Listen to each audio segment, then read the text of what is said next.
France, Nepal, Japan, 3 governments 2 दिन में गिर गई।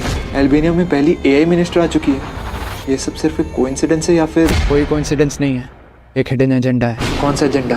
फ्रांस में ऑलमोस्ट 2.25 लाख लोग सड़कों पे थे 44 बिलियन यूरो कट्स की वजह से। Pension, health care, public holidays सब कम करने वाले थे क्योंकि कर्जा 114% ऑफ जीडीपी हो गया है। कुछ लोग सीक्रेटली प्रेशर डाल रहे थे कि ये चेंजेस अभी करो वरना और सैंक्शंस। इसलिए पीएम बेरू को सिर्फ 2 दिन में अपना रेजिग्नेशन देना पड़ा। पहला पीएम गया। तो इनका असली गेम प्लान ये है कि पहले किसी देश को बहुत कर्जे में डालो और जब वो कर्जा चुकाने का वक्त आएगा तो ऑब्वियसली वहाँ की सरकार अपने ही लोगों का हक छीन छीन के तो वो कर्जा चुकाएगी और तब वहाँ के अपने लोग अपनी ही सरकार के खिलाफ हो जाएंगे। एग्जैक्टली। दूसरी तरफ नेपाल में भी सेम हाल। स्टैग्नेंट इकोनॉमी और करप्शन की वजह से जेंजी प्रोटेस्टर्स ने पार्लियामेंट ही जला दिया। पीएम ओली को रिजाइन करना पड़ा। दूसरा पीएम गया। और जापान, वो तो सबसे स्टेबल था ना। जापान का हाल तो और भी खराब। उनका कर्जा 250 से 250% जीडीपी पे पहुंच गया। पॉलिटिकल प्रेशर की वजह से वहाँ के पीएम शिबा ने भी रिजाइन दिया। तीसरा पीएम गया। लेकिन ये इतना कर्जा जापान जैसा सेंसिबल देश क्यों लेगा? शायद लिया नहीं, दिलवाया गया।